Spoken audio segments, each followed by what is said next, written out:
Messina, veramente questa storia della ludopatia, perché questa è una questione grave. Devo dire che anche Renzi ha fatto una cosa buona, appena nominato segretario ha bloccato un provvedimento del governo che aumentava alle regioni gli oneri per quelle regioni che volevano limitare il gioco d'azzardo. Renzi ha smascherato questa operazione che non è passata, però c'è un problema di regolamentazione. Quali sono le sue proposte?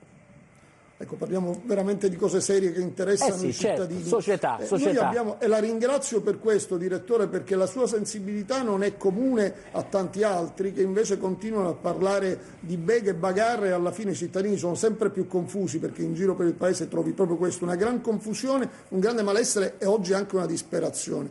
Detto questo, tra i disperati c'è chi gioca. Noi, il nostro disegno di legge, abbiamo raccolto le firme in tutta Italia, ai nostri banchetti, per dire no al gioco d'azzardo finanziato dallo Stato. No slot, no videopoker e giochi online. Non parliamo di totocalcio, di lotterie, perché di lotteria Italia non è mai morto nessuno nel nostro paese. Invece i dipendenti dal gioco online, dalle slot, sono 900.000 secondo i dati del Servizio Sanitario Nazionale. Se pensate che i dipendenti dagli sostanze stupefacenti oggi sono 500.000, significa che dipende dal gioco è più del doppio. 3 milioni di persone a rischio, famiglie sul lastrico. Gioco della disperazione. Però non tutti i giocatori poi sono malati, come non tutti i tossicodipendenti. Non tutti i giocatori sono malati.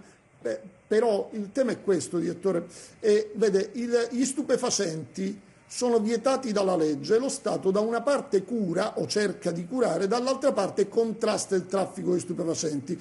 Qua il problema è che da un lato provi a curare queste 900.000 persone con un costo enorme, perché poi lo Stato abbiamo anche dimostrato che ci rimette col gioco. Come si cura un giocatore incallito? Io ho amici che sono giocatori incalliti. E non sono mai riuscito a convincerli a non giocare. Sì, ma sa, il gioco incallito di qualche amico al bar è un tema. No, io parlo di amici giocatori incalliti tipo Emilio Fede, per dire, insomma. Non è che...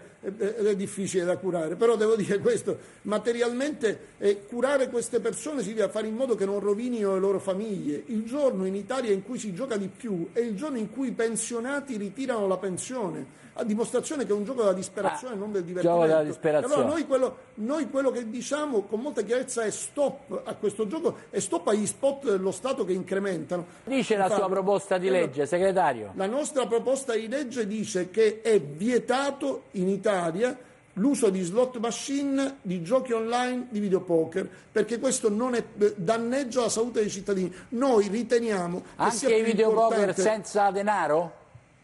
Sì, questo gioco cioè io se vado online e gioco a poker gratis, sì. Ci sono molte giochi gratis, ovviamente il gioco che comporta un investimento di denaro è un rischio di denaro, non certamente un gioco dove senza denaro non ha senso, perché si rovinano le persone. Vede, noi preferiamo stare dalla parte delle 900.000 persone, dei 3 milioni di persone che sono in cura e che vanno recuperati, e non dalla parte delle lobby presenti in Parlamento. Lo citava lei poco fa quando diceva: hanno tentato anche una legge che penalizzava comuni e regioni che contrastavano il gioco, cioè il Parlamento. Allora capite, c'è ovviamente una presenza forte delle lobby del gioco, sono 10 grandi concessionari, e anche... tra l'altro abbiamo anche dimostrato, direttore, che lo Stato ci perde pure, perché un giro di cassa inutile, basta, perché sono circa 90 miliardi le cifre che si giocano ogni anno in Italia, 90 miliardi di euro. Immaginate se la gente potesse andarsi a acquistare beni di prima necessità. Invece con i guadagni dei casinò finanzia i servizi segreti. No, e allo Stato credo che ci sia una legge proprio. E allo Stato però di quei 90 miliardi rimangono 6-7 miliardi. Lei sa quanto costa curare 900.000 persone affette da malattia? Più dei 6-7 miliardi. Quindi alla fine serve soltanto a giocare sulla pelle della povera gente. Questo delle famiglie è tra l'altro il tema principale che mi ha interessato anche nella questione sollevata da Messina, della ludopatia. Perché alla fine il giocatore, quando lo conosci, ti dice: va bene, io faccio quello che voglio con i miei soldi.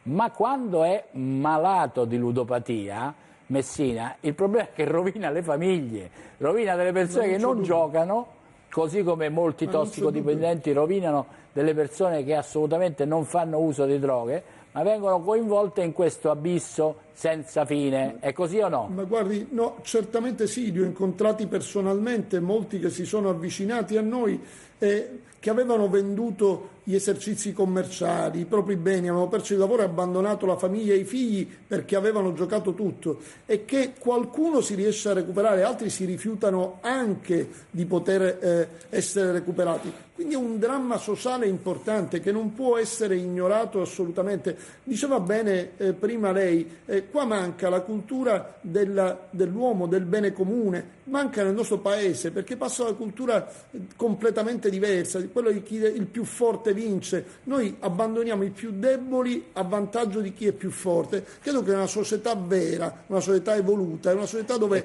tutti, come diceva lei, hanno gli stessi diritti e hanno le stesse opportunità. La fermo qui. Non è un fatto generico, ma è importante. Allora, anche la nostra legge in Parlamento, devo dirle, intanto ho chiesto al Presidente Boldrini di metterla immediatamente all'ordine del giorno in adesso la Presidente c'ha un sacco di problemi. Mi auguro che lo faccia.